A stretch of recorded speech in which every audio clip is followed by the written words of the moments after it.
llevamos un rato intentándolo, problemas técnicos de última hora. Bueno, muchas gracias por estar un día más con nosotros. Hoy tenemos una persona muy especial que siempre nos trata muy bien y que ha querido compartir un rato con todos los que estáis aquí en estos tiempos que no llevamos el ritmo que estamos habituados a ello, y ha querido estar aquí bueno, para presentarnos una serie de casos además muy actuales, casi de hace unas horas, y solo desde PRIM tenemos que agradecerle que esté aquí con nosotros. Así que, Jordi, muchas gracias por estar ahí. Ya se te ve, ya se te escucha. Por favor, perfecto. Todos, simplemente cortamos las cámaras porque hay alguna activa.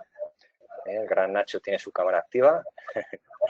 Entonces, desactívala, si es más fácil para todos. Ir añadiendo en el chat las preguntas que vamos a ir reuniéndolas para luego al final, cuando acabe la charla, Jordi, pues darle pie a que os pueda contestar. ¿Vale? Otra vez hemos perdido a Jordi, no sé si... ¿Nos escuchas, Jordi?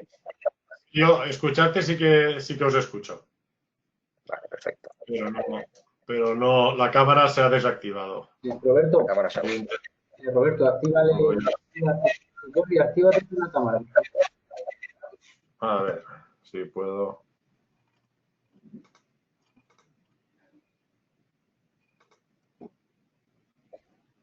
Ahora. Ahí, perfecto. Pues nada, directamente todo tuyo, Jordi. Muy bien. Bueno, pues buenas tardes a todos, todos confinaditos en casa.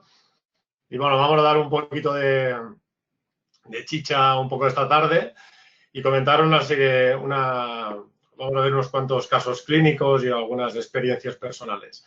Antes que nada, bueno, agradecer lo típico a PRIM y, como no, a Roberto y a Nacho por confiar también en este modelo de creo que muy positivo para todos, estar todos en casa y estar formándose y poder ayudarnos unos a otros, ¿no? Entonces, también animar a todos los fisios, los que estáis en casa sufriendo todo lo que nos está cayendo, sobre todo a todos los que somos autónomos, estamos ahí. Y dar muchos ánimos también a los fisios que están en los hospitales que están a pie de cama, que están ahí arrimando el hombro. Y después, aparte de estos, ¿no?, de los que están en el hospital, los que están en casa, los que estamos haciendo urgencias. ¿Vale? Considero que la fisioterapia hoy en día hay que continuar dando un paso adelante. Somos sanitarios y tenemos que trabajar en condiciones. Lógicamente, la sociedad nos necesita y hay pacientes que nos necesitan. Sí que son tratamientos de primera urgencia y por lo menos veréis alguna cosa también por aquí esta tarde que nos haga un poco reflexionar. Pienso que tenemos que tener un sentido de responsabilidad y del código deontológico de intentar ayudar en la máxima de lo posible, siempre manteniendo todas las medidas de seguridad posibles, las máximas, ¿sale? Para protegernos a nosotros, a nuestros seres queridos y a los mismos pacientes que vienen, ¿no? Entonces, después, si queréis, en ruegos y preguntas podemos ampliar un poquito. Pero pienso que tenemos una oportunidad muy grande de demostrar que somos sanitarios y no dar un paso atrás y continuar haciéndolos. Nosotros, yo de un principio ya me agencié equipos de protección, como veréis, algo diferentes después en diferentes modelitos. Y bueno, también hacer un poco una reflexión de lo que nos viene ahora un poco de adelante. Ahora, por lo menos, lo que estamos trabajando, porque pienso que ahora cambiaremos un poquito la manera de trabajar cara a los pacientes, sobre todo con el contacto físico, ¿no? Entonces, habrá veces que igual dices, pues tenemos técnicas para trabajar, tanto con el ejercicio terapéutico, ahora se está haciendo muchas cosas online, y también con diferentes aparatajes que podamos ir trabajando para ayudarnos a no tener ese contacto tan directo y protegernos un poquito todos. ¿Qué más? De hecho, ahora están saliendo muchas guías que los colegios están compartiendo.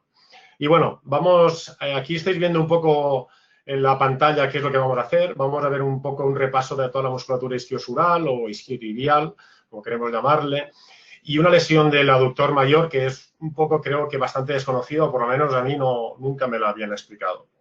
Después veremos algo sobre las trombosis venosas, algo sobre casos clínicos en el codo y también sobre un paciente con una prótesis de rodilla. Y sin más, pasamos un poco ahí a ver la presentación y pongo esto porque esto yo lo vi hace tiempo de Marc Lary, un fisioterapeuta también de punción seca, y yo considero que, sobre todo para que los que me conozcáis, yo soy clínico, ¿vale? A mí me gusta la clínica, me gusta la camilla y me considero una persona muy clínica. Entonces, no soy investigador, no me dedico a publicar estudios científicos, no me dedico a hacer papers ni nada por el estilo. Me gusta estar al contacto directo y la experiencia clínica que pienso que es nuestro fuerte. Yo soy fisio desde el año 96 y cuando yo vi esto digo, es que, bueno, que los recogemos para que no se queden tirados por toda la sala, que al final ya sabéis que todos los que hacéis punción seca es bastante sucio, y vamos rellenando ahí un super jarrón que tenemos. Yo empecé en la punción seca, para que veáis, sobre el año 99, de la mano de Orlando Mayoral, como no, y a partir de ahí pues hemos ido creciendo, ¿no? En el año 99 empezamos con la punción seca y en el 2006 me compré mi primer ecógrafo. Un ecógrafo al cual yo le daba vueltas y tampoco sabía cómo funcionaba. Me compré 2 libros y hacía mis pinitos y hasta el año 2008 no fui capaz de sacarlo al público para poder hacer algún estudio cuando empecé a hacer la formación. En 2008 empezamos a formarnos con Jacinto. Y en 2008 también hicimos la primera formación en su día de la EPI, de la electrólisis, que tantas alegrías nos da, o por lo menos la gente que trabajamos con la fisioinvasiva, ¿no? Después, ¿qué hicimos? Formar un gran equipo multidisciplinar. Y digo multidisciplinar porque teníamos cabida todos, desde fisios, preparadores físicos, médicos, radiólogos, médico deportivo. Intentamos unar criterios entre todos y ayudarnos unos a otros. Somos capaces de irnos a tomar cervezas todos juntos, que pienso que es bastante importante. Para que veáis un poco de dónde está sacado todo esto, tenemos unas 4 teras de imágenes desde el 2008 que tenemos registrados a todos los pacientes. Tenemos unos 10.000 pacientes registrados y todo esto nos da muchos casos clínicos. Lógicamente me gustaría poder sacarlos todos, pero es que aparte de guardarlos, después hay que digerirlos y sacarlos del ecografo y es bastante complicado. Pero de esos 10.000 pacientes, pensar que desde 2008 cada paciente muchas veces viene por varias patologías. Imaginaos la cantidad de imágenes que tenemos. Entonces, a partir de ahí fue cuando, por necesidad de formación interna y porque la gente iba demandando, pues empezamos a hacer lo que es la formación de cursos de ecografía en lesiones, que es lo que pienso que un poquito íbamos un poco todos más cojos, ¿no? Porque está bien ver la normalidad y todo, pero muchas veces queremos un puntito más de ver las lesiones directamente, qué es lo que ocurre, cuál es la evolución de esas lesiones. Entonces, sin más, vamos a pasar a empezar por la parte de los estructurales. A mí me gusta, sobre todo, siempre tener a mano un atlas de anatomía, que nos pueda visualizar y localizar más fácilmente todas las estructuras cuando tengamos dudas, porque al final la ecografía es anatomía al final descriptiva, que la podamos ver. Y al hilo de esto, a mí esta imagen es la que me gustaría compartir con todos, porque a mí me dio mucha luz a la hora de ver, después de interpretar las lesiones de la parte de los isquiosurales. Esta imagen está tomada en la Universidad Mayor en Santiago de Chile, cuando fuimos a hacer una formación el año pasado, y es una imagen que se puede sacar muchas conclusiones. Esto es la parte del isquion, el corte está hecho a esta altura, justo aquí arriba. Hemos desinsertado la parte del glúteo, esto es la zona del isquion, y esto es el tendón del bíceps femoral, y esto es el vientre del bíceps femoral. Si os fijáis, el tendón del bíceps femoral siempre se dice que el vientre muscular empieza 5 centímetros por debajo del isquion, y aquí se puede ver claramente. Y si os fijáis, el único vientre muscular de los tres músculos que analizamos que se inserten en el isquio, el único vientre muscular es el semitendinoso. Esto explica, cuando veamos una gran cantidad de sangrado a nivel proximal, que las fibras el mayor sangrado se debe sobre todo a la rotura de fibras a nivel del semitendinoso. También es una imagen que nos permite ver perfectamente la inserción del tendón del semimembranoso, cómo en toda esta zona, cómo empieza a formarse a partir de aquí la zona del vientre muscular del semitendinoso, donde empieza a formarse la famosa media luna, como veremos más tarde. Pero es una imagen que nos dictamina muy bien lo que es el tendón común, que sería toda esta zona, y junto por debajo cómo se va uniendo el tendón del semimembranoso. Aquí veríamos al ciático que le hemos apartado porque tiene que colocarse aquí, pero ahora veremos un pequeño vídeo donde se puede interpretar mucho más fácil. Fijaros, retiramos el bíceps, tendón, todo esto semitendinoso y por debajo tendríamos el tendón del semimembranoso. Y aquí tendríamos el ciático, que le hemos abierto la membrana que recubre la porción del tibial y la del sural y la del peroneo común, y todo eso sería el vientre del semimembranoso y el tendón del semimembranoso. Creo que es un vídeo para poder contextualizar, sobre todo cuando pensemos eso, sobre todo cuando haya derrame, pensar que el sangrado mayor es del vientre del semitendinoso, porque lo que sangra más es un músculo, un tendón sangra bastante. Visto esto, un poquito el repaso, vamos a empezar a ver ese repaso a nivel ecográfico. Ya hemos visto el cadáver fresco. Desde aquí también alentaros a que hagáis disección de cadáver fresco en tipo TIL. La pieza esa de cadáver que la sacamos de Santiago de Chile, si hay algún chileno que nos está viendo, me comentaron que la universidad esa, por las revueltas que hubo problemas y no sé si estará aún en marcha esa sala. Pero bueno, desde aquí mandaros un saludo a todos los chilenos que nos estén viendo desde aquí. Y ahora vamos a irnos en materia directamente a ver lo que es el tendón común. Esto es un corte hecho a esta altura, a la altura del isquio, muy proximal, en el cual estamos viendo el nervio ciático. Esto es un corte transversal, nervio ciático. Por encima del nervio ciático siempre tendemos a la porción larga del bíceps, que será esto, que a medida que nos vamos yendo más a proximal desaparece, como habíamos visto antes, y se queda solo el tendón común. Todo esto será el semitendinoso, esto será el tendón común, y esto que viene por aquí debajo será el tendón del semimembranoso. Y todo esto que se ve por aquí debajo será el aductor mayor. El aductor mayor no se le da mucha importancia, y después veremos más adelante cómo se puede lesionar incluso también. Entonces, visto esto, el corte a la altura, eso es un corte muy, muy proximal, a esta altura desde aquí, de proximal a distal, muy poco. Vamos a hacer ahora un barrido, una imagen panorámica. Bueno, a mí las panorámicas me gustan mucho, sobre todo para enseñárselo al paciente cuando tiene una lesión, decirle dónde la tiene, si es muy grande, si es muy pequeña. En este caso, este paciente tiene una ecogenicidad muy buena, como podéis ver, y da una imagen muy clara de todas las estructuras. Si vamos de lateral a medial, tendríamos la porción larga del bíceps, esto sería el tendón común, el ciático, acordaros siempre el ciático por debajo de la porción larga del bíceps, semitendinoso, el rafe del semitendinoso, el tendón del semimembranoso y la media luna que se ha formado ya del semimembranoso, que será este esquema que estamos viendo. Fijaros lo voluminoso que es el aductor mayor y la poca importancia generalmente a veces que se le da. Y este músculo se lesiona. Muchas veces no encontramos lesiones en la parte más superficial y resulta que podemos tener una lesión del aductor mayor, como después más tarde veremos. Vamos a hacer un corte ahora, el mismo que estábamos haciendo antes, pero nos vamos a ir un poquito más a medial y vamos a llegar a visualizar el vientre del semimembranoso. Vientre semimembranoso, este será el tendón del semimembranoso, tendón común, bíceps y ciático y por debajo el aductor mayor. ¿Vale? Volvemos a verlo. Fijaros cómo a medida que nos vamos a distales cuando sale el vientre del bíceps femoral, la porción larga. Tendón que se puede ver claramente y desde aquí el vientre del semimembranoso. Muy bien, ahora vamos a ir haciendo cortes.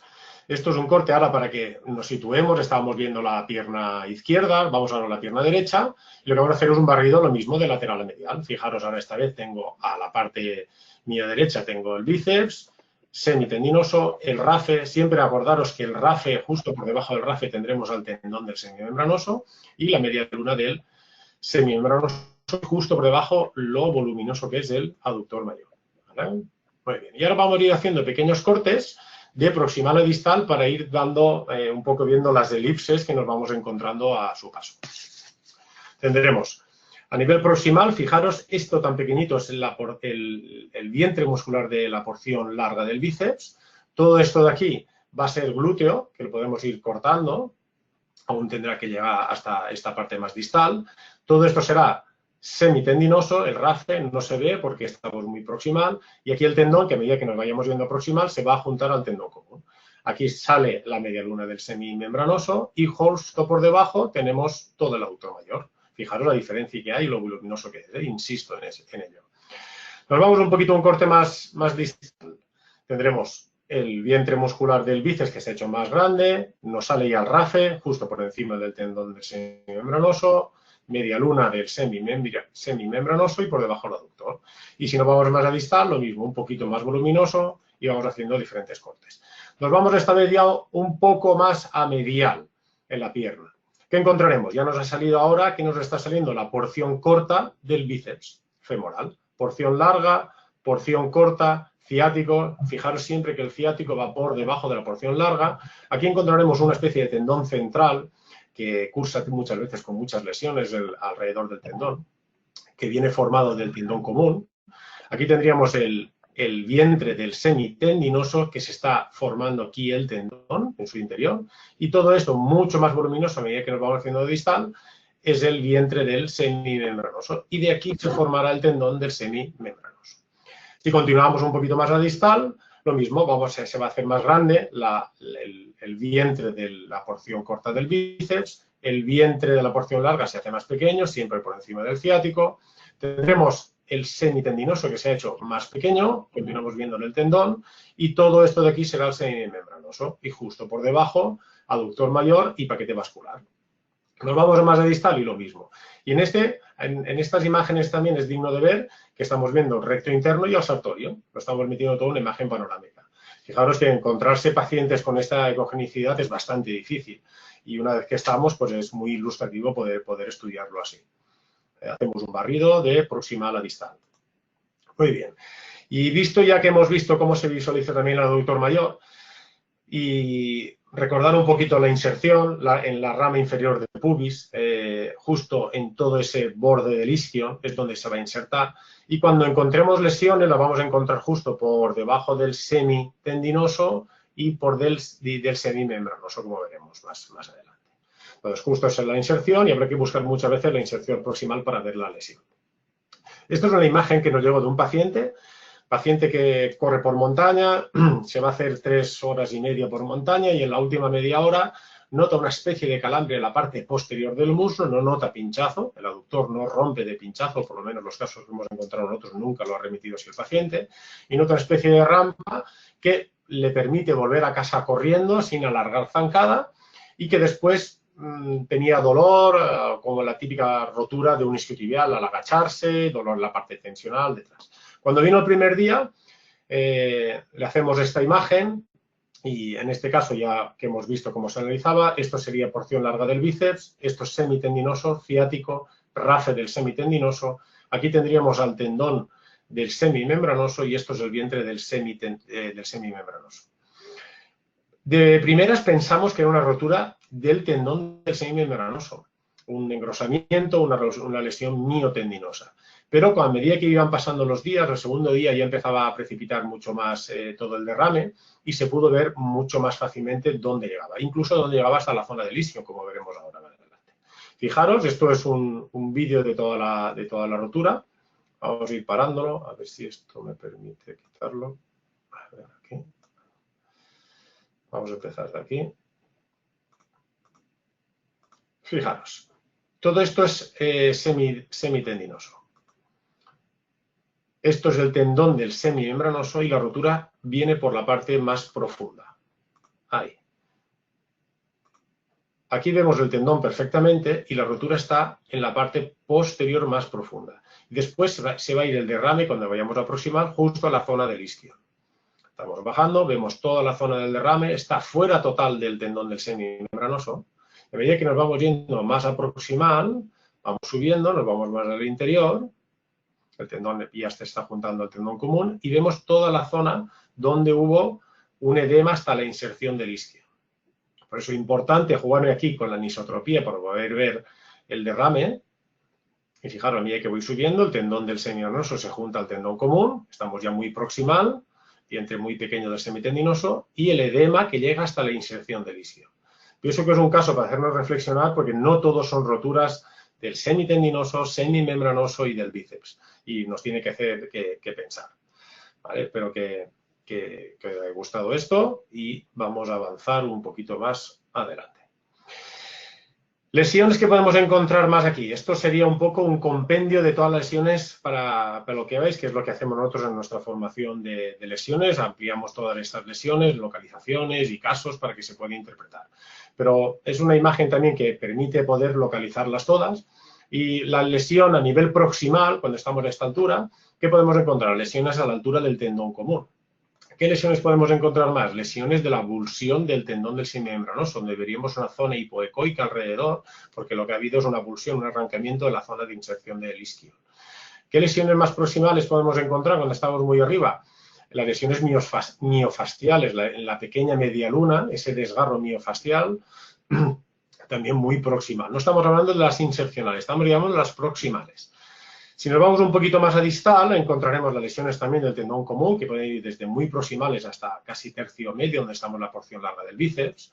Encontraríamos lesiones del RAFE, que son muy complicadas de ver, porque el patrón que tiene ecográfico, la hiperecogenicidad de la estructura no nos permite bien claramente, pero sí que muchas veces sospechamos de ese edema y automáticamente, si no lo tenemos claro, tendremos que pedir una resonancia magnética si nos lo podemos permitir el lujo de poder enviar a ese paciente que sea élite o que se lo pueda permitir y costear. Después encontraremos lesiones miotendinosas cuando veamos que el tendón del semimembranoso, no cuando está junto casi al tendón común, sino cuando está más separado ya a más centímetros de la inserción, vemos un gran engrosamiento, podemos encontrar lesiones y más crónicas o más agudas donde veamos un edema alrededor y un engrosamiento de ese tendón. También podemos encontrar lesiones miofasciales, igual que a nivel más proximal, un poquito más distal, porque son lesiones que comprenden por lo menos entre a veces 5 o 6 centímetros de longitud. Y si nos vamos incluso más a distal, podemos encontrar las típicas lesiones de cremallera que bautizó el doctor Valius, un gran conocedor de todo este tipo de lesiones, que la lesión de cremallera une a la porción corta y la porción larga, es la unión aquí donde se suelen romper. Lesiones miofasciales a nivel muy superficial, difíciles de ver en las primeras fases, donde solo vemos una especie de edema, una imagen hiperecoica, que con el paso de los días acaba precipitando el edema y nos permite ver la zona, incluso a veces vemos una separación y un pequeño arrancamiento fascial del vientre sobre la fascia. ¿Qué lesiones podemos encontrar más ahí? Muy común encontrar lesiones ahí en el tendón central, alrededor del tendón central, muy parecidas casi como si fuera el septo del recto anterior. Cuando mayor afectación de este tendón, peor pronóstico, más tiempo de recuperación que podemos encontrar. Después, lesiones del semitendinoso alrededor, difíciles de ver a veces por la suma de ángulo crítico que hace el tendón justo por la parte distal, igual que hace en el semimembranoso más para abajo. Lesiones miofasciales distales también podemos encontrar del semimembranoso. Y lesiones miotendinosas, igual que estábamos viendo a nivel un poquito más proximal, que actúen sobre la zona del tendón. Por lo tanto, fijaros la cantidad de lugares donde se puede lesionar toda la musculatura isquiotibial. Lesiones miofasciales junto con la del aductor pegado ahí al recto interno. Tuvimos un caso bastante complicado que los 2 primeros días sí que se vio y a partir del 4.º día ya desapareció a nivel ecográfico. Tuvimos que recurrir a la resonancia para después confirmarla también. O sea, son lesiones bastante difíciles y esta sí que cursa con un pinchazo directamente, o por lo menos el futbolista en este caso, por segunda vez la sintió así. Porción corta, lesiones de la porción corta del bíceps. Lesiones de la porción corta del bíceps, yo aún no he encontrado ninguna. Si desde aquí alguien que me está viendo encuentra alguna a nivel ecográfico, que me la envíe.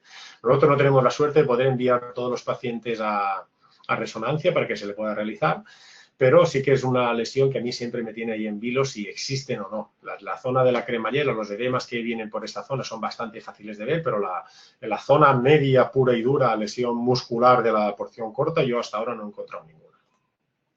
Si nos vamos un poquito más a distal, pues lo mismo. Vamos a encontrar, aquí tenemos un resumen, las de las bíceps en cremallera, la miofascial, la del tendón central. Y podemos encontrar otra también en el semimembranoso, que justo está por debajo del semitendinoso y aquí es una zona donde sale el ángulo crítico y es bastante complicada de ver. Hay que jugar mucho con el transductor o incluso a angularnos, a colocarnos, a entrarle por la parte más medial para poder diferenciarla correctamente.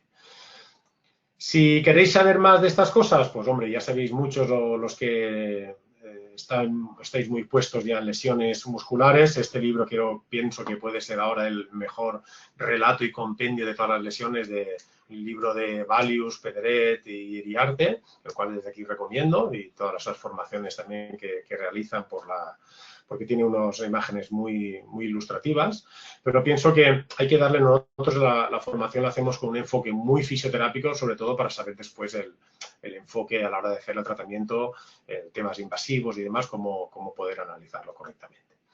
Y seguimos, vamos a avanzar un poquito más para que se haga esto más dinámico y vamos a hablar ahora de las trombosis venosas profundas, ¿no?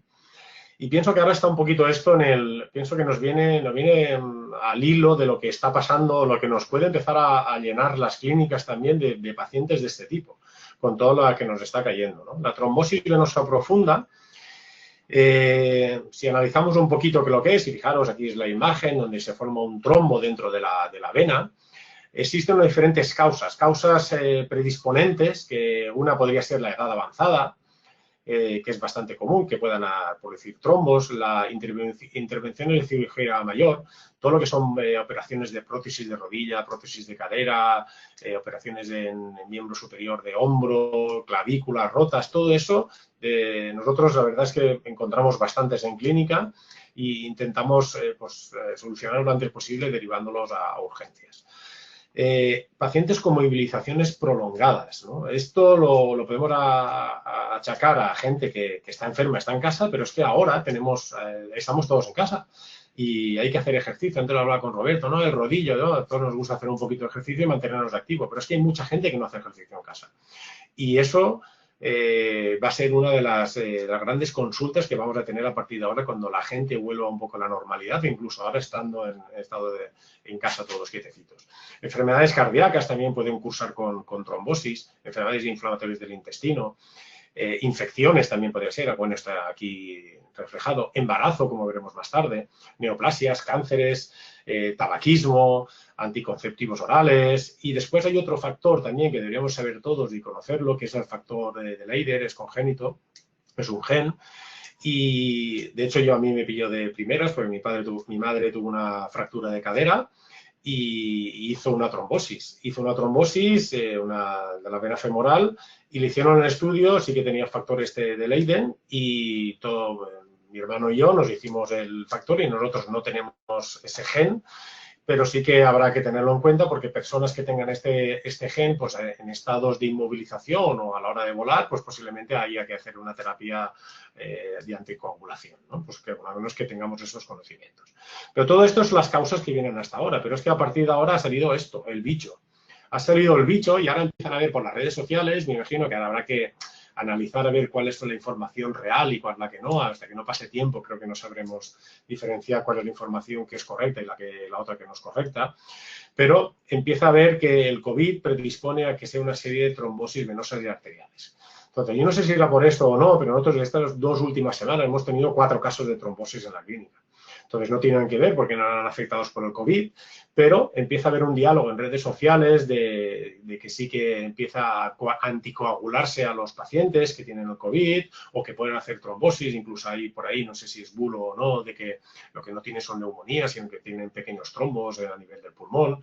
Yo ahí ni pincho ni corto ni quiero saber, pero que nos daba un poquito la idea también que puede haber un problema de la coagulación en la sangre también por culpa del COVID. Entonces, síntomas a nivel general cuando nos puede llegar un paciente a la consulta porque sospechemos que tiene una trombosis. Puede tener sobre todo dolor. Normalmente cursan con dolor. Dolor en toda la extremidad o justo en la zona donde tienen el trombo. Edema. Tiene sensación de pesadez, de edema, hinchazón, se nota, a veces también se nota caliente la extremidad, si lo tocas, pero no todo. Lo del caliente, todos yo, igual posiblemente, porque lo pillamos en las primeras fases, no llega a estar tan instaurada, igual no, pero no todos nos han cursado con calor, pero muchos sí. ¿Vale? Después, si fueran algo ya mucho más importante, pues lógicamente, como podéis ver aquí, tos, disnea y cuando una embolia pulmonar, pues ya ni te digo, pero no creo que nos lleguen a la clínica estos tipos de pacientes. Y el diagnóstico, muy fácil. Nosotros con la ecografía lo podemos hacer. Poder visualizarlo, como pues veremos, y cómo los podemos localizar perfectamente. Y después hay una prueba que es un análisis que hacen en urgencia los médicos, que es un factor de la coagulación de la sangre, y a partir de ahí se diagnostica y se trata. También comentaros, al hilo del diagnóstico, que nosotros muchas veces encontramos las trombosis en la clínica, las derivamos en la primera fase porque igual lleva solo 2 o 3 días, nos conocen y vienen a consultarnos, lo enviamos a urgencia, le hacen el análisis, la analítica sale negativa, la imagen es positiva, pero como la analítica ha salido negativa, los envían a casa y después te llaman y dicen, hombre, Jordi, me has dicho que tenía una trombosis y en urgencias me han hecho análisis y me han dicho que no tengo nada, pero ¿esto qué es? Total, volvemos a insistir desde que tienen la trombosis y al final acaban volviendo, le acaban haciendo la ecografía y acaban confirmándolo. Por eso quiere decir que muchas veces en las primeras fases la analítica es negativa, sobre todo a veces si son trombosis superficiales, no profundas. Entonces, que lo sepáis también, pues si sale alguno rebotado, pues que tengáis las armas para poder un poco discutirle y volver a insistirle a que vuelvan a hacerle y que le hagan una ecografía, que sería la prueba de elección, como podremos ver aquí más adelante. Entonces, a mí me gusta valorarlo todo, ¿vale? Yo vuelvo a insistir, soy un friki de la ecografía y me gusta valorar, hombre, no vamos a valorar a todos los pacientes. Si a un paciente le viene que le duele el gemelo, pues no me voy a hacer en principio un análisis a nivel de la axila de que tengo una compresión de la vena humeral. Pero sí que me gusta hacer todo el trayecto y pues si tengo algo en el miembro inferior haré la zona de la ingle y del hueco popliteo y a nivel del miembro superior pues me iría a nivel de la axila. Ahora vamos a ver un pequeño vídeo, esto está hecho de estas semanas, para que veáis un poco, paciente que acude a nosotros con pesadez en la mano, adormecimiento en la mano, un poco de hinchazón y visto la que nos estaba cayendo, que habíamos encontrado ya 3 trombosis, pues hicimos un estudio y de paso lo grabamos para que lo pudierais ver. En este caso fue negativo y no ha habido ningún problema y también íbamos con todas las medidas de protección también para que veáis cómo vamos trabajando estas semanas. Un poco ahí. Fijaros, a ver si se arranca el vídeo. Espero que se escuche.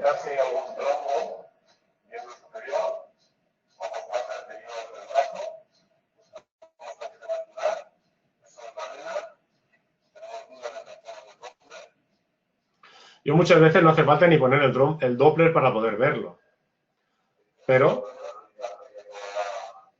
más preciso con el Doppler.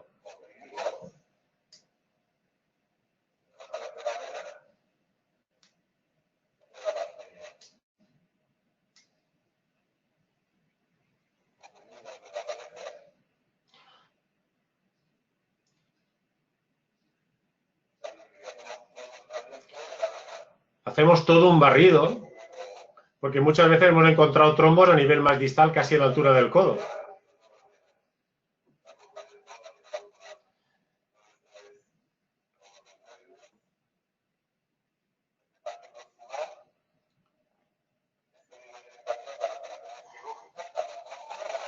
Si quieres comentar algo que no se escucha bien. ¿No se escucha? ¿No se escucha del todo? Bueno, voy comentando. Hay que hacer todo el barrido de proximal a distal e incluso llegar hasta el codo cuando sospechemos muy a ciencia cierta de que veamos ahí o que pueda tener un trombo. Fijaros aquí. Ahora vamos a ver el caso de una trombosis real. Aquí intentamos comprimir, como estamos haciendo en el vídeo que lo estabais viendo, que era depresible, y cuando es depresible la vena está limpia, no hay ningún trombo, pero aquí fijaros cómo comprimo con la sonda y en ningún momento es depresible, ni se comprime, por lo tanto era un trombosis. Este era un paciente operado de una fractura de clavícula, que cuando se le retiró la heparina a los 15 días, pues cursó con un trombo. De hecho, estaba en la primera fase, llevaba solo 2 días, empezaba con dolor, parte interna en todo el brazo. Imaginaros si de primeras, que es algo normal, después de haber tenido una inmovilización de 15 días, aunque no lo tuvimos muy inmovilizado, empezamos a hacerle un drenaje de toda la zona. Pensar lo cerquita que está esto del pulmón, de que yo le hago un masaje y si encima hago algo agresivo en la parte interna, que le pueda liberar un trombo y se vaya al pulmón. Déjanos el desastre que podríamos tener. ¿Vale? También, viendo la imagen esta, muchas veces, no sé si se puede apreciar del todo la imagen o la calidad de la imagen que se puede en la presentación, esto es la arteria y esto es la vena. La vena, en este caso, tenemos medio colapsada toda, ¿vale? Solo tenemos la luz de la vena, la tenemos limpia y alrededor se está formando todo el trombo. Entonces, por aquí, si pusiéramos el Doppler, aún veríamos pasar cuando hacemos bombeo, porque muchas veces lo que hacemos es o comprimir o empujar la sangre de distal a proximal. Entonces, por aquí a lo mejor sí que podríamos ver pasar la sangre. Ante eso, pues sospechamos que se está formando. Por eso muchas veces lo mejor en las primeras analíticas no sale, ¿vale? También hay otra causa que podemos encontrar, es que encontremos gente que haya sufrido ya anteriormente trombosis. Entonces, muchas veces los coágulos no se llevan después de la terapia anticoagulante durante meses, que se suele mantener unos 6 meses, llegan los pacientes y aún se le ve el trombo. Lo único que pasa es que se ha quedado ahí cronificado el trombo y se forman pequeños vasos alrededor del trombo que permite una circulación. Lo que además son trombosis venosas profundas crónicas, ¿vale? Nosotros tenemos la suerte de nuestro radiólogo, el especialista vascular, y de él pues nos hemos enseñado muchas cosas y hemos aprendido mucho. Otro paciente que nos llega a la consulta, estas semanas también, llegará, fijaros la fecha, esto era si no recuerdo mal, el 2/4. Paciente que llega a la consulta, remitido que había estado hace 5 días en urgencias, por dolor en la pierna, hinchazón. Si os fijáis en la foto, viene con la muleta, venía con la pierna arrastrando literalmente, el tobillo se puede apreciar que está hinchado, no podía ni flexionar tobillo del dolor que tenía, cojeando, ayudado por el marido. Nos llamó, por favor, me tienen que ver, he ido a urgencias, no me hacen caso, no, me han dicho que no tengo nada, que lo que tengo es un esguince en el tobillo. Total, que la citamos, vino, le hicimos la eco y ya desde aquí la imagen yo creo que ya se puede interpretar directamente. Fijaros, esto es la vena poplitea, como ya está hiperecoica por dentro. Aquí intento colapsarla o ver si hay algún movimiento y no hay cero movimiento alrededor. Intento colapsarla ahora ahí con la sonda y no es depresible. Todo esto era un trombo. Ella tenía antecedentes de trombosis pulmonar por la ingesta de anticonceptivos también, nos lo consulta. En urgencias lo comentó, pero no le hicieron ninguna analítica ni le hicieron ninguna ecografía, le hicieron una radiografía. Entonces, pensar también, pues los servicios de urgencia hoy en día están saturados y muchas veces pues no se puede atender a las personas correctamente. La culpa es del demonio, que digo yo. Entonces, pero será muy importante poder hacer un estudio ecográfico a esta persona para, lógicamente le hicimos un informe que volviera a urgencias y que la trataran correctamente. Fijaros aquí, porque en este caso, aparte de tener la poplitea, la trombosis llega desde la poplitea hasta el tobillo. Ahora a ver el vídeo, esto es la parte del tobillo a nivel distal. Fijaros, esto es tibial posterior, esto es el nervio tibial. Importante ver todo esto. Todo esto es el edema de tejido celular subcutáneo que tenía alrededor. Por eso lo del edema que decíamos en los síntomas. A ver qué es eso.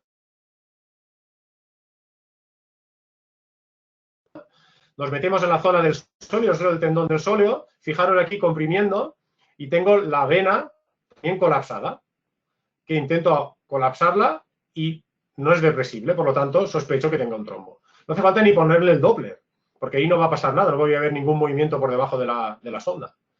A ver si nos quedaba alguno. Este lo habíamos visto, perfecto. Muy bien, más pacientes. Fijaros que en todos voy vestido de bufo, que digo yo. Son todos de esta semanita. Paciente que llega a nosotros, tiene un restaurante, está cerrado, confinado en casa, suele hacer ejercicio, pero durante estas semanas no ha hecho nada de ejercicio. Sillón bol y ver Netflix. Dolor en la cara interna del gemelo. Había ido al centro de salud, lo había comentado, a ver si tenía algún trombo o algo, le dijeron que no, que eso sería que le había pegado un tirón en el gemelo, y nos llama, porque era paciente nuestro ya de otras ocasiones, diciendo que tiene un dolor y que le había visto que a lo mejor podía ser una trombosis porque una compañera suya ATS, enfermera, le había dicho que podría ser un trombo. Nos viene, le metemos la sonda y automáticamente en las venas gemelares, esto es todo el gemelo, esto es la arteria, y las venas gemelares vemos estos dos huevos, por no decirle otra barbaridad, ¿vale? Fijaros la imagen hiperecoica, esto está sacado directamente de la pantalla del ecógrafo. Los ecógrafos, al final, cuando son de alta gama, desde lejos, ya que digo yo, desde la sala de al lado, les puedes ver ya los trombos directamente. ¿Vale? Si no, pues muchas veces tendremos que recurrir al Doppler o hacer más maniobras y estudios más exhaustivos. ¿Vale? Fijaros, vamos a hacer un estudio, lo voy a ir si no se escucha, ¿vale? Para que se pueda ver todo directamente. Fíjate, estamos haciendo el vídeo directo. Todo esto de aquí que estamos viendo es el trombo. Y como decía, bueno, en el vídeo, es que nos vienen en grupo. Nos vinieron esa semana que decía, bueno, a ver, vamos a montar un chiringuito. Dolor en toda la zona interna. Fijaros ahí. Y la arteria justo en medio.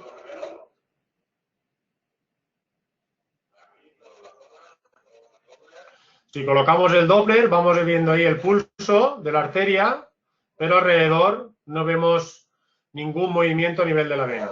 Muchas veces solo comprimiendo o empujando a nivel distal. El dolor iba a toda esa zona de ahí. Fuimos a revisar la poplitea, que es muy importante, a ver hasta dónde llega ese trombo. Y cuando fijaros aquí, como la estoy comprimiendo, y es depresible, por lo tanto, la poplitea, el vaso más de mayor calibre limpio, pero a nivel gemelar, pedazo de trombos que encontramos. Hay que moverse y hacer algo de ejercicio por poquito que sea, y siempre con progresión. Vamos a ver alguna imagen más para que lo podáis ver. Fijaros, estos son los cóndilos, corte transversal, comprimo, esto es el nervio tibial, vena y por debajo la arteria, sale por aquí y nos vamos al gemelo a la parte medial. Arteria y las dos venas. En directo ya sacada la imagen del ecógrafo pura y dura. Aquí ya directamente con el Doppler. Como vemos el latido de las arterias, pero a nivel venoso. Muchas veces nos podemos ayudar en maniobras de compresión a la altura del pie o con la otra mano por el gemelo, empujando toda la circulación a nivel proximal para ver si hay algún hueco que pueda pasar la sangre alrededor de la vena. Y después, pues fijaros cómo en este caso teníamos afectado, aquí tenemos las venas gemelares, pero tenemos dos. A nivel distal también, cuando se divide la vena gemelar, fijaros, aquí estaban divididas y están las cuatro. Aquí estamos el tronco más superior, pero a nivel distal, que son estas, tenemos 1, 2, 3 y 4, y están las dos afectadas. Por eso es importante hacer un buen barrido. También, una vez visto la profunda, también podemos ir a visualizar la superficial y fijaros que la superficial también está comprimida. De estas es bastante común encontrarlas. Problemas de gemelo, de pacientes que no sepáis el por qué ese dolor superficial al ejercicio, que tiene la pierna un poco caliente, muchas veces son trombosis superficiales, como veremos a continuación. En este caso tenía la profunda gemelar, pero a nivel superficial, esta también la tenía afectada. Por lo tanto, habrá que hacer un barrido de todas. Esta es a nivel poplitea, pero a nivel superficial también la tenía. Muy bien, paciente, 75 años, también por confinamiento en casa, 0 ejercicio. Aquí no tengo hecho porque lo enviamos corriendo al centro de salud. Este paciente ya había ido también al centro de salud de su pueblo, de un pueblo cercano aquí a Alcoy, y le dijeron que nada, que no tenía nada, pero él tenía mucho dolor y nunca había tenido dolor porque él iba a caminar antes y todo y tal. El corte está hecho a esta altura para analizar, para explorar la vena safena. Y fijaros, esto sería el trombo y cómo cuando, fijaros que es también de la fecha de ahora, cuando hacemos el estudio, esto está sacado directamente de la imagen de la pantalla, comprimo y no encuentro cómo es depresible. Dolor, calor. Este paciente sí que tenía calor y dolor también a la palpación y iba cojo. Lo enviamos al centro de salud y fijaros aquí ya cuando se divide la safena, pero también está toda comprimida. Por lo tanto, importante hacer una buena valoración vascular de estos pacientes y toda la gente que está en casa. O sea, está bien recomendarle los ejercicios y con progresión, pero pensar toda la gente que no se mueve, la gente mayor, que puede empezar a llegarnos por problemas. No penséis que todos son tirones musculares o roturas de fibras o contracturas. Hacer un buen estudio ecográfico.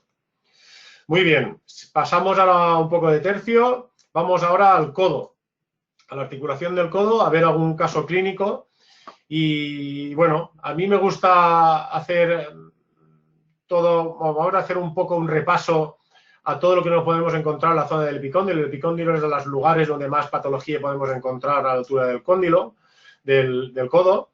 Y sobre todo, cuando hagamos un buen estudio del epicóndilo, en este caso que vamos a analizar una rotura del tendón del extensor común, habrá que analizar sobre todo la morfología del tendón, ¿no? ¿Qué morfología tenemos? Si pensamos que esta morfología es normal. Habrá que saber, como antes, habrá que hacer muchos cursos de ecografía básica, de la normalidad, para después interpretar que esto es una imagen patológica. ¿Por qué? Porque aquí lo que tengo es un hundimiento. Tengo un hundimiento del tendón común. ¿Por qué? Debería irnos por aquí, justo por la parte más superficial, y encima, a nivel de tejido celular subcutáneo, tengo un edema. ¿Por qué? Porque tengo todas estas zonas hipoecoicas que me hacen sospechar que tengo un edema subcutáneo. ¿Qué encuentro también? ¿Qué puedo encontrar? Pues que tenga zonas hipoecoicas dentro del tendón. Zonas hipoecoicas que cuando hago un barrido, esto es un corte longitudinal, como estáis viendo, hago un barrido y estoy viendo todas las diferentes zonas. Hago un barrido en longitudinal, yendo de medial a lateral, subiendo y bajando para poder ver todas las afectaciones de esas fibras sobre el epicóndilo. Podemos también ver irregularidades óseas, como veis aquí, justo en la zona del epicóndilo, pequeños exóstosis, osteofitos ahí. Fijaros esta zona, donde es una zona de una rotura o una especie de gap dentro del tendón. El mecanismo de este paciente, que fue un pinchazo, y automáticamente dolor. ¿Qué podemos hacer también? Comparativas. Si fijamos el lado sano, el lado afecto, repasamos ese hundimiento del tendón, fijaos la cantidad de tejido celular subcutáneo y la diferencia entre uno y el otro. Y aparte, esa irregularidad ósea, la zona hipoecoica, y aquí tendríamos la articulación, húmero radial. ¿Qué podemos encontrar también? Tendremos que poner el Doppler. Bueno, aquí estamos haciendo la comparativa para ver ese hundimiento, incluso medir el tendón, podríamos hacerlo perfectamente. Y podremos ver vascularizaciones. Y esas vascularizaciones las tendremos que buscar en cortes longitudinales y en cortes transversales. Sobre todo porque en esta zona estamos viendo que ese pequeño gap o esa pequeña rotura intratendinosa, ahí justo no encontramos esa vascularización, pero en zonas colindantes sí. ¿Vale? Todo eso son vascularizaciones que encontramos. ¿Cuál es el tendón que más fácil se afecta de toda la zona esa? Lo que es más fácil que lo vamos a encontrar son afectaciones del extensor corto. Por debajo del extensor común, a veces vamos a tener roturas del extensor corto, que es el que más se afecta. Aquí tendríamos el extensor del quinto dedo y el extensor cubital. ¿Vale? Esto es la parte más lateral y esta es la zona más medial o brachioradial. ¿Qué podemos encontrar también lesiones en el codo? Lesiones de fracturas de la cabeza del radio. Ahí está la puesto también por la imagen que nos viene después a continuación también. ¿Cómo es la clínica de estos pacientes? Normalmente suele ser por una caída. El mecanismo lesional es un apoyo directamente con el brazo extendido normalmente. Hay un impacto sobre la palma de la mano o bien generalmente tenemos una fractura del escafoides o muchas veces hay una impactación de la cabeza del radio sobre el epicóndilo produciendo una fractura directamente de la cabeza. Muchas veces también puede ser por un golpe directo, dado por una caída sobre el codo, como veremos más a continuación. Y para poder verlas tendremos que hacer, como estamos viendo en la imagen, pues vemos la sonda en esta posición, en el corte transversal, y haremos pronosupinación en la medida de lo posible, en la medida de lo doloroso que sea. Intentaremos ver toda la imagen, si sabemos la imagen de normalidad, aquí no tendríamos que encontrar ninguna irregularidad ósea o ninguna falta de continuidad en la cortical del hueso, que es la línea hiperecoica. Por lo tanto, viendo esto justo en la cabeza, vamos a sospechar que tenga una fractura de la cabeza del radio. Muchas veces estos pacientes vienen ya remitidos de urgencia, le han hecho una radiografía y la radiografía ha salido negativa. En las primeras fases es muy difícil a veces poder ver la radiografía. Es mucho más posible verlo en ecografía antes que con radiografía. Ante la sospecha volvemos a remitir a urgencias y que le hagan el estudio correspondiente o que le hagan un TAC para poder verlo. Muchas veces también lo que podemos encontrar es que rompa la epitróclea de la cabeza del radio, como en este caso. ¿Vale? También, ¿qué tendremos que hacer? Forzarse ante la sospecha que no encontremos que hay una rotura, o en este caso, a ver si hay alguna afectación también del ligamento colateral lateral. Para ver, forzamos el varo del codo, si nos lo permite, para ver si hay una afectación del ligamento, que va del epicóndilo a la cabeza del radio. Habrá que hacer siempre lo mismo, corte longitudinal, corte transversal, corte longitudinal, corte transversal, para ver el ligamento anular y valorarlo correctamente. Fijaros aquí lo mismo, vamos a hacer la imagen justo de la rotura y cómo lo podemos ver.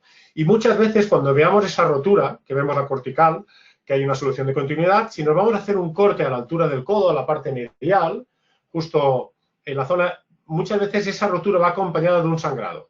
Aquí estaríamos justo por debajo del braquial, esto es el nervio mediano, y todo esto es líquido. ¿Líquido qué va a ser? Sangrado. ¿Vale? Habrá un sangrado por culpa de la rotura. Entonces, cuando sospechemos que hay una especie de sinovitis o derrame intraarticular, vamos a sospechar de que haya una fractura dentro a la altura del codo. Y si en este caso nos da positivo la cabeza del radio, por el mecanismo lesional y por la imagen, pues blanco y en botella. Muy bien, más fracturas de la cabeza del radio. Esta, si os fijáis, mirad, 9 del 4 del 20. Esta es de esta semana pasada. Paciente que llevaba meses rehabilitándose porque fractura que tuvo en junio. Caída, me pasó la imagen, me la ha pasado hoy, esta mañana, pero no he podido colocarla en la presentación, no me ha dado tiempo. Pero fijaros que al final acabaron poniéndole una prótesis. Yo de estas había visto muy pocas, solo en libros. Y la paciente empezó con rehabilitación, pero por culpa del confinamiento llevaba 20, 30 días sin rehabilitación. Esta paciente necesita rehabilitación, no la podemos dejar. Si ya estaba bastante limitada, la paciente había ido para atrás y la chica llamó llorando, pidiendo por favor que la atendiéramos porque había ido atrás en su rehabilitación, porque vivía fuera y ahora había vuelto aquí al COI donde vive y nos solicitó que le hiciéramos rehabilitación. Por lo tanto, pues bueno, son casos que tenemos que ver y que estamos, pues pienso que tenemos que hacer un bien social y a la sociedad darles un servicio como cada uno se merece. Fijaros también la imagen, para que se pueda ver, la imagen típica de la reverberación que hablamos cuando vemos un metal, cómo se ve en ecografía. La ecografía en estos casos nos puede servir, en su caso la utilizamos para ver si hay un empeoramiento o una sinovitis o algún sangrado o algún problema que haya tenido durante este tiempo que estuvo fueron 20 días, un mes sin rehabilitación entre unas cosas y otras. Entonces, es importante hacer una ecografía para ver si hay algo más de lo normal que teníamos que encontrarnos o había empeorado. ¿Vale? Después, a esta paciente le hicimos tratamientos de neuromodulación y continuamos haciendo lo que es, ya sabéis todo, que es los codos dan mucha guerra y que perder una extensión, una flexión del codo da muchos problemas para largo plazo, o lo consigues en los primeros meses o vas a tener problemas seguro para el resto de tu vida. Muy bien. Vamos a otro caso clínico del codo. A ver que quite esto de aquí en medio que tengo por aquí. Un caso clínico que aquí lo vamos a tener todo un compendio. Hay uno de los signos que a mí me llama la atención, que por experiencia personal, que es este signo que vemos en la articulación entre el epicóndilo y la cabeza del radio. Esta imagen como especie de cola de cometa es la imagen de una sinovitis en el codo, en la articulación húmero-radial. Cuando veamos esto sospechamos que hay líquido intraarticular. Si después hacemos el corte longitudinal lo podemos sospechar también. Cuando vemos eso es que esa articulación está sufriendo. Y habrá que hacerle todo lo que queráis, las técnicas que os dé la gana, pero que sepáis que aquí hay líquido dentro de la articulación. Y cuando lo encontramos así moteado, generalmente son sustancias de detritus, que es algo que no es agudo, que normalmente suele ser más crónico, posiblemente por mecanismos repetitivos. ¿Vale? Entonces es un signo para tener muy en cuenta a la hora de hacer, cuando no encontréis nada en especial, sospechar cuando hay que haya líquido articular cuando veáis ese signo. A ver si se arranca. Muy bien. El mismo paciente, ¿qué tenemos? Líquido intraarticular y tenemos también vascularizaciones dentro del tendón. Si tenemos vascularizaciones es que algo no funciona bien. Hago un corte transversal, esto era un corte longitudinal, hago un corte transversal y vemos una zona hipoecoica que me hace sospechar de que ahí tengo una pequeña roturita o una pequeña solución de continuidad o un pequeño gap.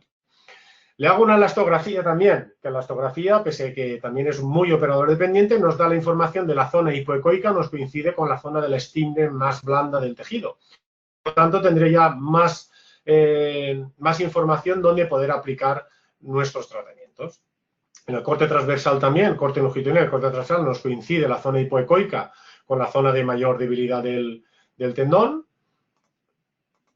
Y una vez decidido esto, pues dedicamos a aplicarle un tratamiento con la electrólisis. Para hacer un tratamiento de electrólisis, a mí me gusta entrar en eje corto. ¿Y en eje corto por qué? Muy fácil, porque cuando yo estoy en el eje corto, es más fácil elegir en la zona del tendón donde voy a entrar y ser más fino para llegar a esa zona hipoecoica. Una vez encontrado ya, entro con la zona donde estoy, me voy al eje largo y cambio para visualizar la aguja completamente, ¿vale? Lo repito para que lo podáis volver a ver. En eje corto, visualizo la zona más hipoecoica, justo busco, marco en la sonda y entro en eje corto a colocarme justo en esta zona.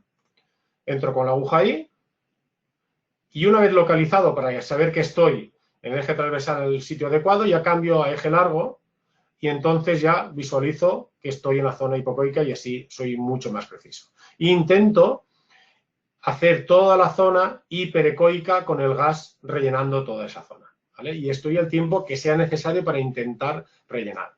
Siempre después me preguntaréis dosis y tal. Yo siempre generalmente empiezo 2 miliamperios y si puedo subir hasta 4, le subo hasta 4. Y hasta conseguir toda una nebulosa hiperecoica alrededor de la zona que yo quiera afectar. Siempre lo mismo, que el paciente me lo permita, que dependiendo de la fase en la que se encuentre, cómo vaya evolucionando, esto habría para escribir un libro entero. ¿Vale? Muy bien. Muy bien. Y ahora el último caso que vamos a ver hoy, que nos vino también en plena época del COVID. Una prótesis de rodilla, como bien estáis viendo ahora, ¿vale? Aquí tenemos incluso con las grapas puestas, porque es muy reciente. Y vamos a hacer un pequeño repaso. Este paciente acude a nosotros en 2016 con artrosis de rodilla, se le realizan unos cuantos tratamientos, pero bueno, tiene 55 años. Y después de mucho tiempo de ir haciéndole todas las perrerías del mundo, acaba poniéndose una prótesis de rodilla en junio del 19, o sea, este junio pasado, ¿vale? Hace un año, casi. Nos llega con un déficit de extensión, nos llegó con menos 15 y con una muy buena flexión, creo que tenía 85, si no recuerdo mal, pero con la extensión muy limitada. El paciente en clínica siempre con dolor y la extensión nunca la llegamos a conseguir. La flexión sí, llegamos a los 90 a 100, pero la extensión nunca llegamos a conseguir. Fuimos haciendo tratamientos con él, fue evolucionando correctamente desde junio, pero en noviembre la cosa fue empeorando, empezaba a tener dolores en cadera y en noviembre se le hace una radiografía de cadera. Si podéis interpretar la radiografía de cadera, fijaros, esta es la pierna de la cadera que tenía. Aquí no queda articulación para nada. Tiene una artrosis muy severa de la cadera, el cual le limita bastante todo lo que es hacer la recuperación de la rodilla. Y, bueno, saca el diagnóstico de una artrosis y, teóricamente, se pone en lista de espera por ponerse una prótesis de cadera. Se estanca en noviembre, a partir de ahí no empieza la rodilla, empieza a tener problemas, continúa teniendo sinovitis de repetición en esa rodilla, hasta que en noviembre acude a urgencias por un dolor y tumefacción, calor, dolor y rubor, los signos de la inflamación.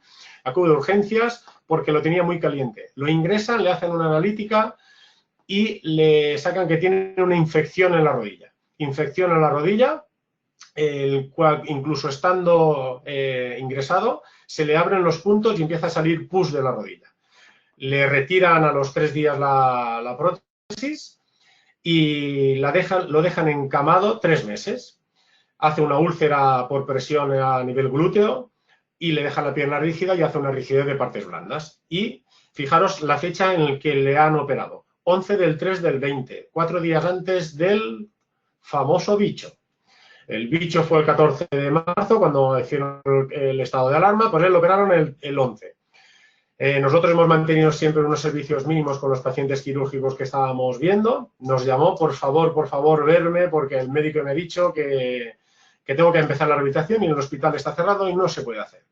Lo citamos a la consulta y cuando nos llegó el día 24, vino con extensión 0, la verdad es que la extensión perfectamente, pero la flexión era de menos 30 más o menos. Flexión 30 con una rigidez de partes blandas espectacular. Y encima con un acortamiento del miembro inferior de 2 centímetros, posiblemente provocado una por la prótesis y otra por la artrosis de cadera. Paciente que acude, lógicamente intentamos hablar con un zapatero, le colocó un alza para poder nivelar esa pierna para que pudiera apoyar, que una carga, todos sabéis que al final las prótesis necesitamos una carga. En 2 o 3 días conseguimos ponerle un alza y le hicimos una ecografía y para que veáis la cantidad de derrame que tenía dentro de la rodilla en la primera semana, primeros días. Fijaros, esto es la prótesis, la reverberación, la imagen del metal y con un importante edema. Un importante edema y una gran tirantez en la zona del recto anterior, vasto externo, porque el edema subía hasta muy proximal, hasta tercio medio. ¿Qué empezamos? Con el artromotor. El artromotor yo digo que es el gran amigo de las prótesis que no funcionan, porque lo puedes dejar media horita ahí tranquilamente trabajando para poder ayudarle a ganar esos grados de flexión. Nos pusimos manos a la obra y vamos a hacer un pequeño, pues fijaros también, vestido de buzo. Me he ido cambiando la fisonomía hasta el final del trabajo con pantalla, que es lo más fácil que no las gafas que se empañan. Y fuimos bajando. El protocolo que hemos utilizado con él ha sido subir, íbamos subiendo de 5 en 5. Ahí ya estaban 45 grados. Son 45 grados de artromotor, pero nunca son reales del todo, porque al final siempre el paciente huye o compensa. Y ahí con las grapas puestas fuimos trabajando continuamente con él. Hicimos un trabajo de, bueno, no he dicho el protocolo, íbamos subiendo cada 5 minutos, empezamos en 30, a los 5 minutos 35, 5 minutos 40, así, hasta que hemos llegado a, como después más tarde veréis, ya estamos en casi en los 100 grados de artromotor. Trabajo de cicatriz también, movilización de rótula, despegamiento un poquito de la zona de partes blandas. Pero sobre todo era la rigidez de partes blandas por los 3 meses que había estado encamado, que eso no doblaba. A nivel articular no notaba ninguna presión, solo notaba presión a la altura del recto anterior.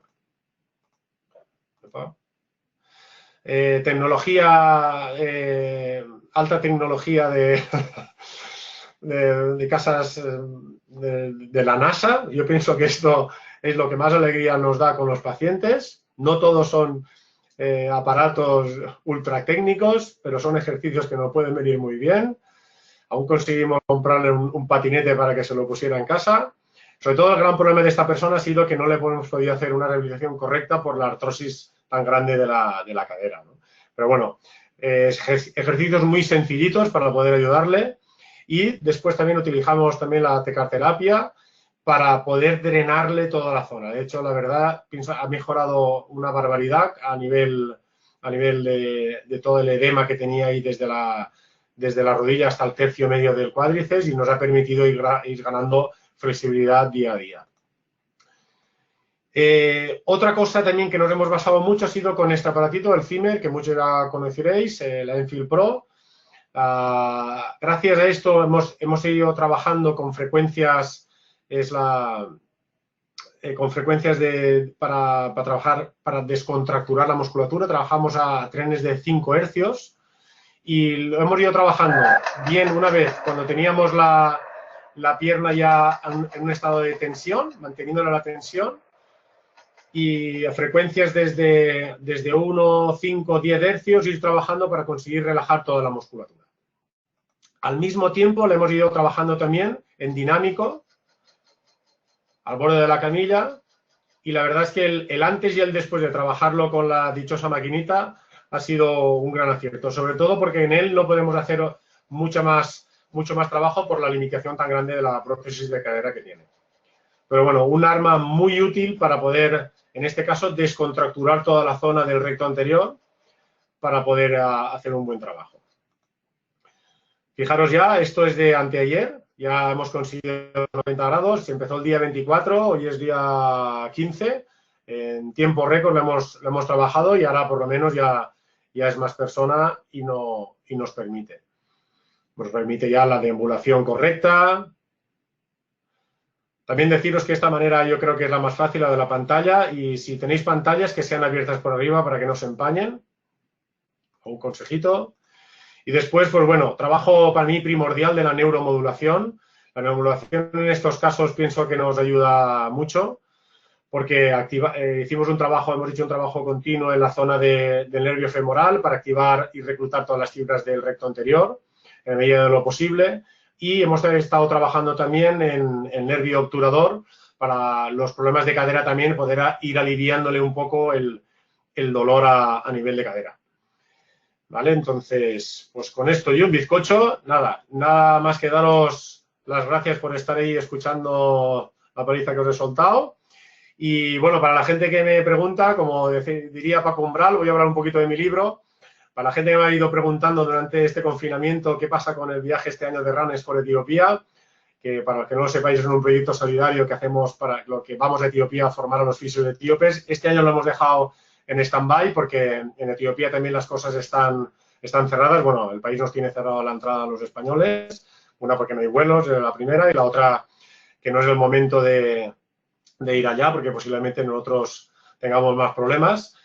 Y en un futuro, cada año que viene, esperamos volver y si posiblemente a final de año, si pudiera hacer una pequeña expedición, ayudar a los fisios de allí, pues iremos, pero este año lo tenemos todo en stand-by. Así que nada, Roberto, Nacho, cuando queráis, si queréis, podemos empezar con las preguntas y nada, daros las gracias de nuevo a todos. Muy bien, nada, respira, no he bebido ni una gotita de agua. Espérate. Te vas a Que deshidratar. si no, cuando me engancho lo paro. Pues muchas gracias. A ver, me salgo de la... Hasta gente como yo lo ha entendido. O sea que, fíjate. A ver. Me salgo de la presentación. Deja si quieres la primera. ¿Sí? ¿Y tú me pones a mí ahí? Sí. A ver. Sí. Bueno, la verdad es que la gente en los comentarios, pues gracias, tienes un libro abierto. Vamos a esperar ya preguntas.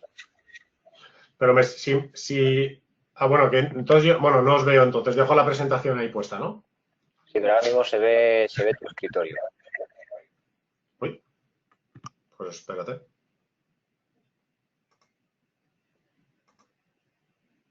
No, sobre todo es porque o lo dejamos así, como quieras, ¿eh? Porque luego la grabación que luego subiremos a YouTube, lo que son las imágenes de nosotros no aparece. Entonces, pues para que no se vea la pantalla. Ahí, perfecto. Con eso, perfecto. Así sí, ¿no? Vale. Genial. Nada, dándote las gracias. A ver. De Burgos, un saludo. Pedro, Jaime, Silvia, Diego. De Portugal.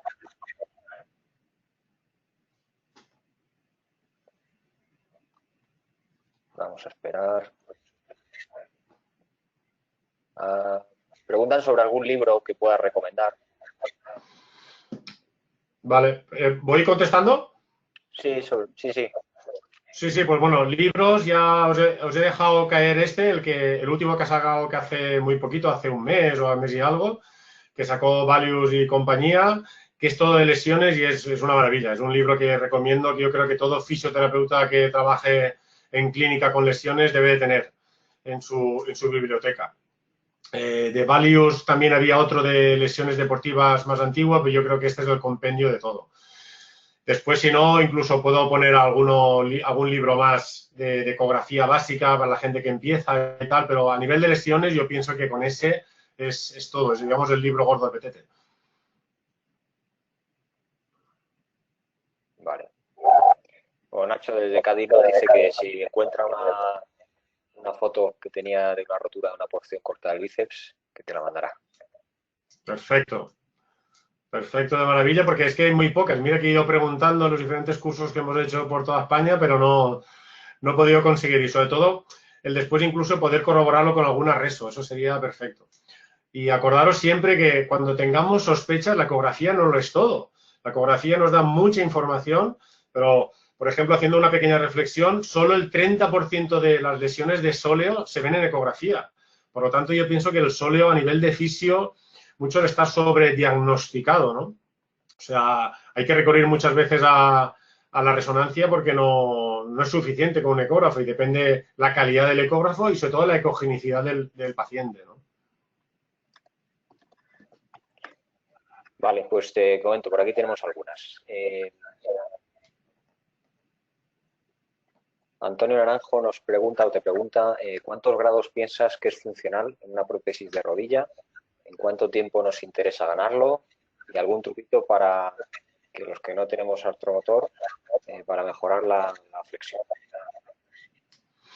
A ver, funcional para los 90. Los 90 funcional. Lo que pasa es que en prótesis cuando recambian la prótesis, la primera nos dijeron, nos pasaron el parte que eran 110 y en esta nos han pasado 90.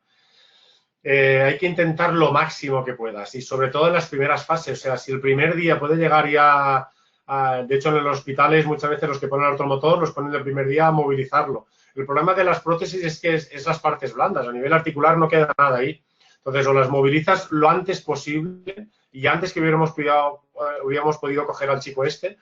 De hecho, él no vino porque se pensaba que estábamos cerrados.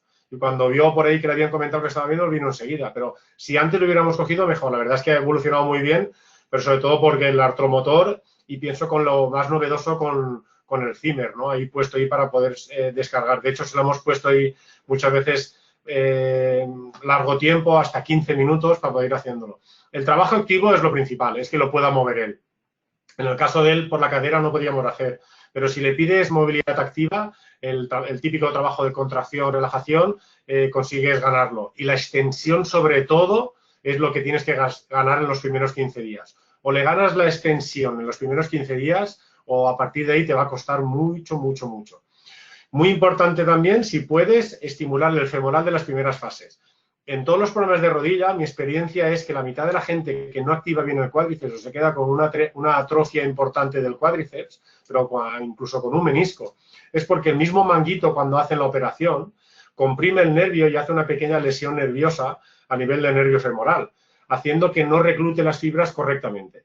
De hecho, hemos tenido casos de tobillos que han operado y ha venido a la clínica por ejemplo, tuvimos un caso que tenía 25 tornillos en el pie y su problema era la rodilla. No era capaz de activar el cuádriceps. ¿Por qué eso? Posiblemente era un cuádriceps voluminoso de un deportista y al hacerle el torniquete lesionaron el nervio femoral. Y hasta que no hicimos un trabajo de neuromodulación sobre el nervio femoral para que reclutara todas las fibras y él fuera capaz de activar ese cuádriceps, no hubo una recuperación total. De hecho, por eso hay que ganar las primeras fases. Las primeras fases, irnos a la neuro y poder activar para que haya. Y después hacer un feedback o la contracción, que sea movilizaciones de rótula a nivel distal para que no haya un acortamiento. Pero sobre todo con esos ejercicios activos. No dejarle solo al pasivo. El pasivo está muy bien. De hecho, el paciente trabaja con el artromotor una media hora, una cosa así, y después empieza todo lo activo. Ejercicios de apoyo sobre camilla, apoyo sobre la pared, arrastrar, todo lo que se pueda al patinete. Pero en este caso estábamos un poquito más limitados. Perfecto. Álvaro Seco comenta, este año tuve un problema con un futbolista de tercera división, rotura del septo del recto anterior, que recaía y recaía. Era de unos 6 centímetros. ¿Qué pronóstico y protocolo más efectivo harías? Si una rotura del recto anterior, del septo, ha recaído es porque ha hecho una cicatriz blanda. Las cicatrices blandas vienen yo pienso un poco a veces por los protocolos demasiado acelerados. Cuando hay una lesión septal, una lesión del tendón del recto anterior, hay que dejarle más tiempo a esa fase inflamatoria o esa fase antes de empezar con los excéntricos, las movilizaciones, porque es una zona donde todo lo que sea una lesión tendinosa tiene peor pronóstico. Y hay que dejarle, no forzarlo antes. Si lo forzamos antes, no dejamos que cicatrice del todo. Ahora, bien, una vez ya instaurada, ya tenemos la cicatriz blanda, las soluciones es electrólisis en la zona, normalmente para romper el tejido fibrótico y que vuelva a haber una nueva reparación del tejido, y si lo puedes combinar con PRP, con plasma rico en plaquetas, eso sería lo ideal, y mantener ese tiempo de cicatrización de nuevo y empezar con mucha progresión. Pero sobre todo la cicatriz blanda en un recto anterior es lo peor que te puedes encontrar. Pero sobre todo eso, y muchas veces porque los pacientes nos mienten, se encuentran mejor y quieren hacer más y van rompiendo y hacen una rotura dentro de otra rotura. Perfecto. Adrián te pregunta, he visto que has usado tanto la Zimmer como la neuromodulación con agujas. ¿Alternas el tratamiento o buscas diferentes objetivos? Pues mira, el Zimmer lo bueno que tiene es que no tengo que estar todo el día. Entonces, la neuromodulación la hacíamos día sí, día no, lo hacemos, porque aún continuamos. La imagen de la neuro es de esta mañana, justo que le tocaba hoy y hoy la he grabado. Hacemos día sí, día no neuro y Zimmer todos los días. De hecho, el Zimmer lo ponemos, al principio lo poníamos en el artromotor, cuando le habíamos ganado ya la máxima flexión, que llegaba a 60, pues lo dejábamos, si lo máximo que había llegado a 60, lo dejábamos a 50 y ahí le dejábamos trabajando.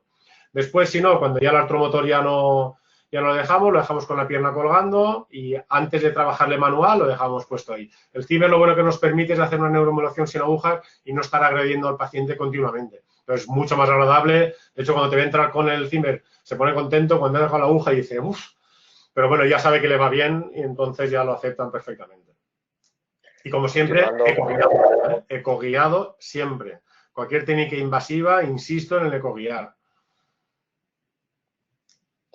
Continuando en las relaciones a Zimmer-artromotor, pregunta otra persona, ¿qué diferencia te marca Zimmer en el artromotor? O sin usarla, es decir, con Zimmer en movimiento es un plus. Sí, porque yo, por ejemplo, el programa que hemos utilizado en Zimmer es un programa que tenemos para descontracturar. Cuando trabajaba donde lo habéis visto, que era en el recto anterior, en el cuádriceps, la zona donde estaba muy tenso y estaba muy edematizado. Encima utilizo el efecto de la magnetoterapia para desinflamar el tejido.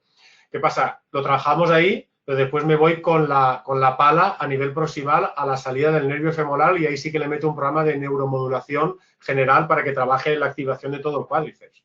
¿Vale? Entonces trabajo dos cosas, a nivel justo en el recto tercio medio donde tenía la máxima tensión cuando yo le doblo, porque la rodilla nunca hasta ahora ha tenido tensión, cero tensión, solo tensión en el recto anterior tercio medio por los 3 meses que estuve inmovilizado. Entonces, pongo el artromotor, se lo va calentando la articulación hasta que va notando la tensión siempre en la misma zona. En lugar de tensión, coloco el Zimmer y después en neuro en la parte proximal en el femoral. Te preguntan también sobre la sinovitis del codo, ¿qué tratamiento?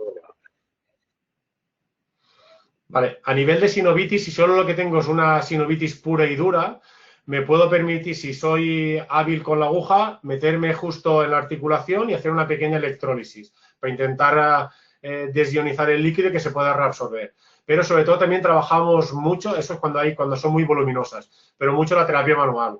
Terapia manual, manipular ese codo, esa cabeza del radio que se mueva correctamente. Generalmente son problemas muchas veces de un mal movimiento, una buena dinámica. Independientemente yo haya puesto fotos de toda la cantidad de agujas que vamos a utilizar en 3 meses, que eso era el cubo de 3 meses, también hay que decir que somos 9 fisios en la clínica, trabajamos mucho manual, mucho manual. O sea, las manos no hay que olvidarlas nunca. Otra cosa que utilizamos mucho las agujas también, pero el paciente se va siempre con una terapia manual, con manipulaciones, con el tratamiento de partes blandas, y eso no lo tenemos que olvidar nunca. También un poco la reflexión que he hecho al principio es que ahora a lo mejor el manual tendremos que ir, pues eso, ahora han pasado un protocolo de medidas para la clínica de que hay que extremar las precauciones cuando no hay un contacto directo. Los fisios siempre tenemos un contacto directo, pero bueno, pero el trabajo manual nunca hay que olvidarlo. Y en las cabezas del radio la manipulación de la cabeza del radio para mí es primordial. Iván pregunta por qué no son depresibles las venas cuando hay una TVP, imagino que es una trombosis venosa profunda a nivel ecográfico.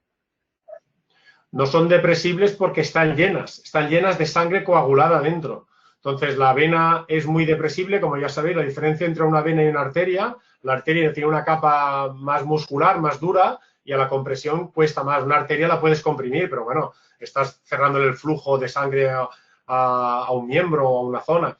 Y una vena es mucho más blanda, no tiene esa capa, las 3 capas que tiene la arteria, y es mucho más depresible. Cuando están llenas de sangre, el coágulo no me deja que acabe de comprimir la zona. Por eso muchas veces no hace falta ni poner casi el Doppler, porque ya estás viendo que tienes la imagen hiperecoica dentro, que es cuando se ve más condensada la sangre o más comprimida, y entonces no me deja acabar de apretarlo. Y nos preguntan también desde Portugal que si hay signos de eco para distinguir la tendinopatía severa, el extensor radial corto y una ruptura. En la práctica de eco, ¿cómo lo distinguirías? En la eco es muy difícil saber si hay una tendinopatía, bueno, una tendinosis o una rotura. La diferencia la tiene muy fácil. En la exploración, en la anamnesis, paciente ha notado pinchazo, traumatismo, algo súbito, puede sospechar de que haya una rotura más aguda. Si, por el contrario, el proceso es más degenerativo, puede ser que haya una tendinosis acompañada de pequeñas roturas en su interior. Ante la duda de eso, habría que pedir una resonancia focalizando en la zona esa y poder ver la zona más afectada, la que está más afectada, pero sobre todo la clínica es lo que te lo va a mandar. Y la calidad del ecógrafo, sobre todo. En ecógrafos de gama más baja será muy difícil diferenciarlo. En un ecógrafo de alta gama y subiendo las frecuencias y las sondas matriciales que pueden llegar hasta 15, incluso, pues te da una imagen mucho más. Nos preguntan varios sobre el libro, es el de lesiones musculares en el deporte, ¿no? Sí, a ver, te lo puedo. ¿Se está viendo la imagen? Sí. Pues a Nos ver está si viendo la portada de la presentación. Perfecto. la portada. Para Pues buscarlo. la paso ahí y lo amplío incluso. A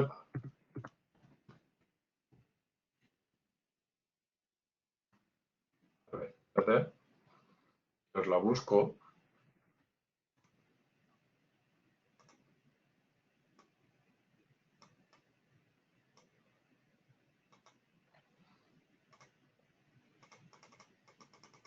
Y aquí lo podéis ver en grande. Es de Editorial Panamericana.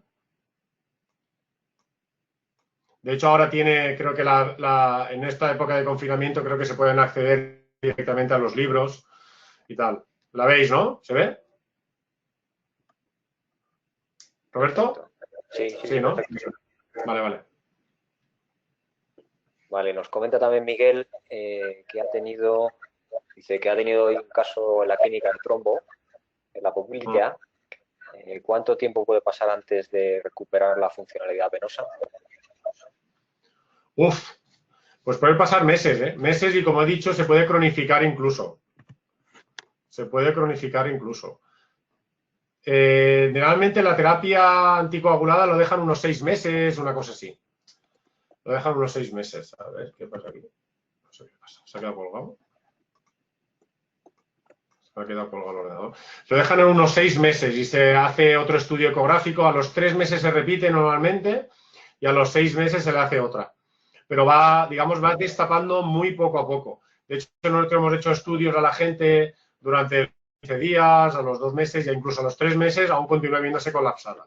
Lo que sí que es cierto que a medida que va perfundiendo, pues los dolores y lo que es la sintomatología cambia mucho. Perfecto, pues yo creo que no se me ha escapado ninguna más. Voy a hacer un repaso.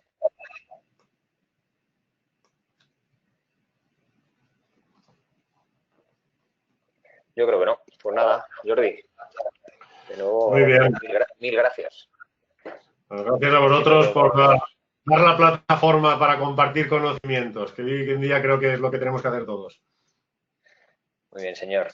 Pues mil gracias de parte de todos nosotros, y en especial de mi parte, por ponerlos todos siempre tan fácil. Y nada, pues todo el mundo ha dado de las gracias en el chat. Y nos vemos pronto. Muy bien. Bueno, un saludo a todos. Gracias por estar aquí.